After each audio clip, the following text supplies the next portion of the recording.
Students, class 10th math unit 3 दो चर वाले रैखिक समीकरण में हम पिछले लेक्चर में एक्सरसाइज 3.1 के क्वेश्चन नंबर 5 तक कंप्लीट कर चुके थे। इस लेक्चर में हम क्वेश्चन नंबर 6 से स्टार्ट करेंगे। तो देखिए क्वेश्चन नंबर 6, एक रैखिक समीकरण युग्म 2x + 3y - 8 = 0 दी गई है। दो चरों में एक ऐसी और रैखिक समीकरण लिखे ताकि प्राप्त युग्म का ज्यामितीय निरूपण जैसा कि प्रतिच्छेद करती रेखाएं हो, सेकंड है समांतर रेखाएं हो, थर्ड है समपाती रेखाएं हो। इसका मतलब इसने एक समीकरण दिया है रेखा का 2x + 3y - 8। अब हमें इन तीनों पॉइंट के लिए दूसरा समीकरण प्राप्त करना है जिससे ये दोनों रेखाएं आपस में प्रतिच्छेद करती हो। एक समीकरण इसके लिए, और ये दोनों रेखाएं समांतर रेखाएं हो, एक समीकरण इसके लिए, और दोनों रेखाएं समपाती रेखाएं हो, एक समीकरण इसके लिए। ठीक है, तो देखिए हम इस क्वेश्चन को एग्जाम में कैसे करेंगे। क्वेश्चन नंबर 6, समीकरण हमें दिया है 2x + 3y - 8 = 0। इसको मैं क्वेश्चन नंबर 1 दे देती हूँ। ठीक है, अब फर्स्ट पॉइंट इसने बोला है कि रेखाएं प्रतिच्छेद करती हो। ठीक है, यानी प्रतिच्छेद करती रेखाएं। अब देखिए एक रेखा का समीकरण हमें दिया है, दूसरी रेखा का समीकरण हमें ज्ञात करना है, और वो रेखा का समीकरण ऐसा होना चाहिए जिससे वो समीकरण और ये समीकरण दोनों आपस में किसी न किसी पॉइंट पे प्रतिच्छेद करते हो। तो देखिए प्रतिच्छेद करने की जो कंडीशन होती है वो होती है a1/a2 ≠ b1/b2। आप सबको पता है ये कंडीशन होती है। ठीक है, तो हम इस क्वेश्चन में ऐसे कांस्टेंट वैल्यू आनी चाहिए जिसके लिए ये कंडीशन को दोनों समीकरण क्या करें, फॉलो करें। तो देखिए a1 की वैल्यू है हमारे पास 2, तो समीकरण 1 से हमें क्या पता चल रहा है, समीकरण 1 से हम लिख सकते हैं कि a1 है 2 एंड b1 है हमारे पास 3 और c1 है हमारे पास -8। ठीक है, अब हमें a2, b2 और c2 की वैल्यू किस प्रकार से लेनी है वो देखिए। तो a2 की वैल्यू, b2 की वैल्यू, c2 की वैल्यू हम निकालेंगे और फिर हमें जो समीकरण मिलेगा वो होगा प्रतिच्छेद करती, जो इससे रेखा प्रतिच्छेद करेगी उस रेखा का समीकरण। तो देखिए a1 की वैल्यू है यहाँ 2, a2 की वैल्यू हमें पता नहीं है, हम a2 लिख देते हैं। ठीक है, नॉट इक्वल आना चाहिए, b1 की वैल्यू है 3 एंड b2 की वैल्यू हमें पता नहीं है। ठीक है, अब देखिए a2 और b2 की जगह हम ऐसे कौन से मान रखें जिसके लिए ये कंडीशन फॉलो हो। तो देखिए अगर मैं a2 की जगह 4 रखूं, अगर मैं 3 रखूं, देखिए पहले मैं आपको एग्जाम्पल से इसको समझा देती हूँ। जैसे मैं a2 की जगह मान लो 3 रख दूं, ठीक है, तो ये हो जाएगा 2/3। ठीक है, नॉट इक्वल, और b2 की जगह में मैं 3 रख दूं तो 3/3, ये कितना हो जाएगा 1। तो यहाँ से हमें पता चल रहा है कि 2/3 नॉट इक्वल है 1 के। इसका मतलब ये वैल्यू भी रख सकती हूँ मैं कि b2 की जगह 3 रख, a2 की जगह 3 रख दूं और b2 की जगह क्या रख दूं, 3 रख दूं। दोनों की जगह अगर मैं 3 रख दूं, ठीक है, ये इक्वेशन भी हो सकती है। अगर मैं a2 की जगह 1 रख दूं और b2 की जगह 1 रख दूं तब भी इक्वेशन फॉलो होती है। देखिए कैसे, 2/1 नॉट इक्वल है 3/1 के। हाँ हमें पता है ये नॉट इक्वल होते हैं, मतलब a2 और b2 की ऐसी बहुत सारी वैल्यू हो सकती है जिसके लिए कंडीशन फॉलो करें। तो आप कोई से भी दो मान यहाँ रख दीजिए, या तो 3 रख दीजिए, 1 रख दीजिए। और अगर आपको अलग अलग वैल्यू के लिए देखना है तो देखिए जैसे मैं a2 की वैल्यू अगर 2 रख दूं एंड b2 की वैल्यू मैं कितनी मान लूं, मान लीजिए b2 की वैल्यू मैं मान लेती हूँ 4 मान लूँ, तो 2/2 नॉट इक्वल हो जाएगा 3/4 के। ठीक है, तो हमें यहाँ से ही पता चल रहा है कि हाँ 1 नॉट इक्वल होता है 3/4 के। इसका मतलब आप a2 और b2 की जगह कोई सी भी दो वैल्यू रख सकते हैं। तो हम मान लेते हैं कि हमने a2 की जगह क्या रखा है, ऐसी समीकरण बनाने के लिए मैं मान लेती हूँ a2 की जगह मैं 1 रख देती हूँ। ठीक है, एंड b2 की जगह मैं 2 रख देती हूँ। ठीक है, तो और c2 की जगह भी हमें वैल्यू रखनी पड़ेगी, वरना c2 इक्वल में 0 भी रख सकते हैं। तो c2 की जगह हम रख देते हैं, मान लीजिए 5 रख दिया। ठीक है, तो इक्वेशन हो जाएगी a2 की जगह इक्वेशन क्या होती है, ax plus B Y plus C, ये होती है इक्वल टू 0। तो देखिए a2 की जगह हमने 1 माना था तो x प्लस b2 की जगह हमने 2 माना है मतलब 2y, c की जगह क्या माना है 5 माना है, इक्वल टू 0। मतलब ये जो हमें इक्वेशन 2 मिली है, इक्वेशन 2 और इक्वेशन 1, ये दोनों रेखाएं क्या करेगी, आपस में प्रतिच्छेद करेगी। आप इनको निकाल के भी देख सकते हैं, इनका ग्राफ बना के, कि ये दोनों रेखाएं प्रतिच्छेद करेगी या नहीं करेगी, किसी ना किसी पॉइंट में ये दोनों रेखाएं प्रतिच्छेद होगी। ठीक है, तो देखिए अब इसका सेकंड पॉइंट देखते हैं, रेखाएं समांतर होनी चाहिए। समांतर रेखाएं, समांतर रेखाओं के लिए देखते हैं। समांतर रेखाओं की कंडीशन क्या होती है कि a1/a2 इक्वल हो b1/b2 के, लेकिन नॉट इक्वल हो c1/c2 के। मतलब ये दोनों इक्वल हो और ये नॉट इक्वल। हमें पता है ये कंडीशन होती है समांतर रेखाओं के लिए। तो देखिए a1 b1 c1 की वैल्यू हमारे पास है, हमें a2 b2 और c2 की वैल्यू चाहिए। तो इक्वेशन हमारे पास आनी चाहिए 2/a2 इक्वल होना चाहिए 3/b2 के। सबसे पहले इसके लिए देखिए, तो ये कब इक्वल होगा, जब मैं 2 की जगह भी 1 a2 की जगह भी 2 रख दूं और b2 की जगह 3 रख दूं, तब हो सकती है। अगर मैं a2 की जगह 2 रख दूं और b2 की जगह 3 रख दूं, तब भी हो सकती है। और इसके अलावा देखिए, मैं a2 की जगह क्या रख दूं, 4 रख दूं एंड b2 की जगह 6 रख दूं, तब भी ये कंडीशन फॉलो होगी। तो देखिए मैं ये वाला पॉइंट ले लेती हूँ, तो ये हो जाएगा 2/4 इक्वल टू 3/6। इसकी वैल्यू भी 1/2, इसकी वैल्यू भी 1/2। ये दोनों इक्वल आ रहे हैं, यहाँ से ये दोनों कंडीशन फॉलो हो रही है। अब देखिए हमें नॉट इक्वल c1/c2 चाहिए, मतलब c1 की वैल्यू तो हमारे पास -8, ठीक है। c2 की वैल्यू आप कुछ भी ले सकते हैं, जिससे मतलब -16 नहीं ले सकते बस, उसके अलावा कोई सी भी वैल्यू आप ले लीजिए, ठीक है। तो मैं c1 की जगह 5 ले लेती हूँ, ठीक है, या 1 2 कुछ भी ले लो। तो इक्वेशन क्या बनेगी, यहाँ से दूसरी इक्वेशन जो हमें बनानी है वो बनेगी 4x, क्योंकि a2 की जगह मैंने रखा है 4 प्लस 6y, b2 की जगह मैंने रखा है 6, और c की वैल्यू आप कुछ भी रख सकते हैं, जैसे मान लो मैंने 2 रख दिया, ठीक है, इक्वल टू में आ गया 0। ये हो जाएगी इक्वेशन नंबर 2। तो ये दोनों रेखाएं, इक्वेशन फर्स्ट और इक्वेशन सेकंड, ये दोनों क्या करेंगे, आपस में समांतर रेखाएं होगी, ठीक है। आगे देखिए, इसका तीसरा पॉइंट है,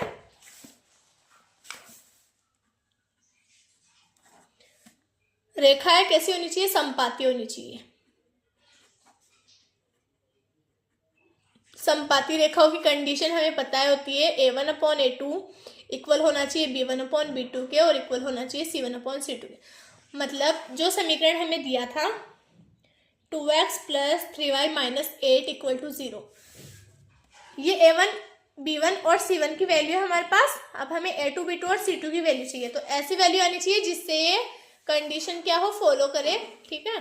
तो देखिए a1 की वैल्यू हमारे पास 2 है, a2 की हमें पता नहीं है अभी, is equal to 3/b2 equal आनी चाहिए -8/c2 के। तो देखिए कंडीशन जब ये इसको फॉलो करेगी, तो हमने अभी पिछले वाले पॉइंट में देखा था, हमने a2 की जगह 4 रखा था और b2 की जगह 6 रखा था, तो हमें ये दोनों वैल्यू इक्वल मिल गई थी। अब हमें सिर्फ c2 की वैल्यू देखनी है, जिससे ये भी इन दोनों के इक्वल हो जाए, यानी हमें क्या मिलना चाहिए, 1/2 मिलना चाहिए। तो 1/2 के लिए हम यहाँ क्या रख दे, 8 2 16, तो यहाँ -16 रख दूँ अगर मैं, तो ये इक्वेशन क्या करेगा, कंडीशन फॉलो करेगा। तो देखिए 2/4 इक्वल टू 3/6 इक्वल टू -8/-16, ये हो जाएगा 1/2, ये भी हो जाएगा 1/2 और ये भी हो जाएगा 1/2। मतलब ये कंडीशन फॉलो कौन सा समीकरण करेगा, a2 की वैल्यू हमने रखी है 2 means 4x plus 6y - 16 equal to 0, equation number 2। तो ये जो समीकरण है, ये दोनों समीकरण आपस में क्या होंगे, समपाती रेखाएं बनाएंगे, ठीक है। तो आपको ये क्वेश्चन समझ आ गया होगा। जरूरी नहीं है जो मैंने वैल्यू रखे आप वही रखे, आप अपने दिमाग से कोई सी भी वैल्यू रख सकते हैं, बट ये कंडीशन क्या होनी चाहिए, उनके लिए फॉलो होनी चाहिए, ठीक है। आगे देखिए अगला क्वेश्चन, क्वेश्चन नंबर 7, समीकरणों x - y + 1 इक्वल टू 0 और 3x + 2y - 12 इक्वल टू 0 का ग्राफ खींचिए। x अक्ष और इन रेखाओं से बने त्रिभुज के शीर्षों के निर्देशांक ज्ञात कीजिए और त्रिभुज पटल को छायांकित कीजिए। तो देखिए जैसे हमने पिछले क्वेश्चन किए थे, एक्स और वाई के आपको दो रेखाओं के समीकरण दिए, इनका क्या करना है, हमें ग्राफ खींचना है। और ग्राफ खींचने के लिए हमें एक्स और वाई की दो दो वैल्यू चाहिए कम से कम, ठीक है। तो देखिए रेखाएं खींचेंगे। क्वेश्चन नंबर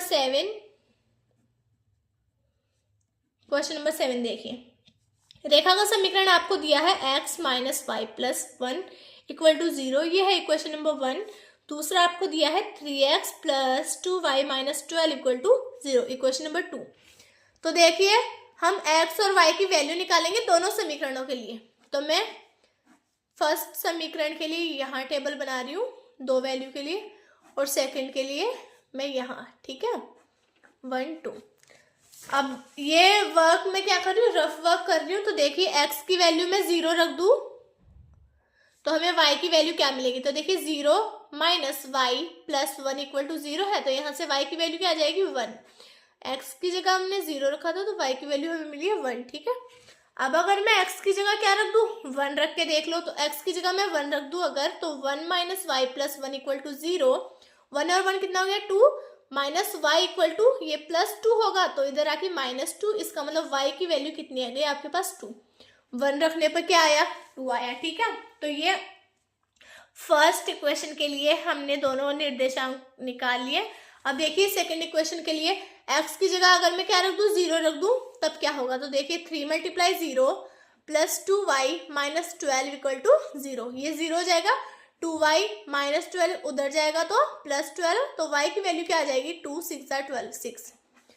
0 रखने पे क्या मिला हमें 6 मिला। अब देखिए अगर मैं 1 रख दूँ, ऐसी वैल्यू रखिएगा जिसमें आपको पॉइंट में ना मिले, ताकि आपको ग्राफ खींचने में ज्यादा प्रॉब्लम ना हो। तो देखिए अगर मैं यहाँ पे 1 रख दूं तो ये प्लस 3 माइनस 12 क्या आएगा 9 आएगा, जो कि 2 से फुल्ली डिवाइड नहीं होता, ठीक है। तो मैं यहाँ पे 2 रख के देखती हूँ, तो 3 मल्टीप्लाई 2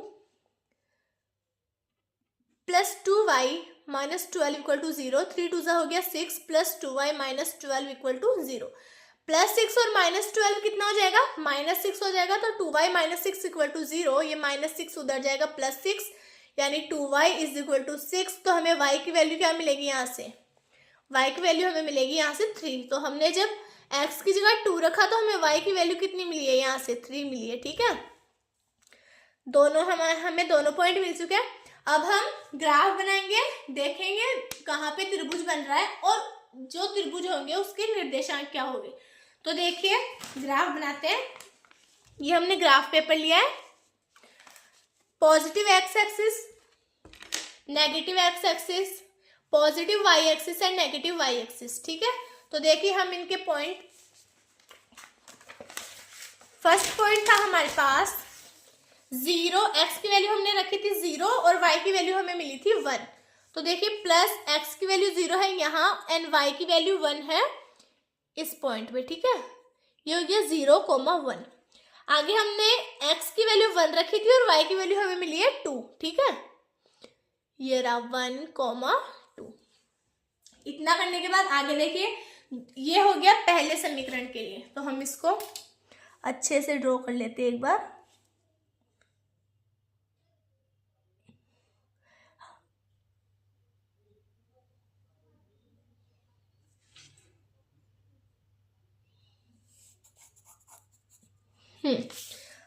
ये फर्स्ट इक्वेशन के लिए हो गया। सेकंड में देखिए हमने x की जगह रखा था 0 और हमें y की वैल्यू मिली थी प्लस 6, यानी कि ये आ गया 0,6।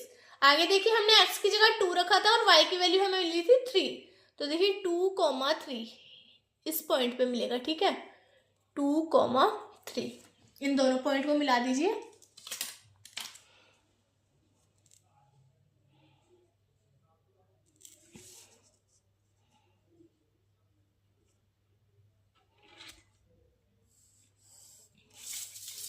तो इसके निर्देशांक देखिए, सबसे पहले तो मुझे ये बताइए कि त्रिभुज कहाँ बन रहा है। ये देखिए पॉजिटिव वाई एक्सिस पे हमें दोनों रेखाओं से त्रिभुज मिल रहा है। तो इस भाग को आप क्या कर दीजिए, छायांकित कर दीजिए, ठीक है, पेंसिल से। फिर हम इसके देखते हैं निर्देशांक क्या है। तो आपको यहाँ से दिख रहा है कि देखो त्रिभुज के तीनों बिंदुओं के निर्देशांक देखिए। फर्स्ट के मिल रहे हैं हमें 0,1, यहाँ मिल रहा है हमें 2,3 और थर्ड मिल रहा है 0,6। तो यहाँ से हमें त्रिभुज के निर्देशांक मिल रहे हैं।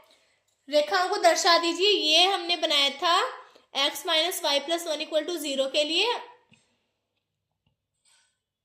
सॉरी ये वाला बनाया था हमने, है ना, ये वाला इक्वेशन, ये इक्वेशन इस रेखा के लिए, ठीक है। और जो सेकंड वाली ये हमने बनाई थी 3x + 2y - 12 = 0 के लिए, ठीक है। तो देखिए त्रिभुज के निर्देशांक फिर आप लिखेंगे। अतः हमें यहां से त्रिभुज के निर्देशांक लिखेंगे ग्राफ से। त्रिभुज के निर्देशांक, तो लिख दीजिए आप त्रिभुज के निर्देशांक आपको क्या क्या मिले। 0,6, 2,3 एंड 0,1, ठीक है। ये हो गए हमारे त्रिभुज के निर्देशांक। तो आपको ये क्वेश्चन समझ आया होगा। तो आगे के एग्जाम्पल्स हम नेक्स्ट लेक्चर में करेंगे। यहाँ हमने 3.1 एक्सरसाइज को कंप्लीट कर लिया है। आपको ये वीडियो पसंद आया तो इसको लाइक कीजिए, सब्सक्राइब कीजिए, कमेंट कीजिए और जितना हो सके अपने फ्रेंड्स के साथ इसको शेयर कीजिए।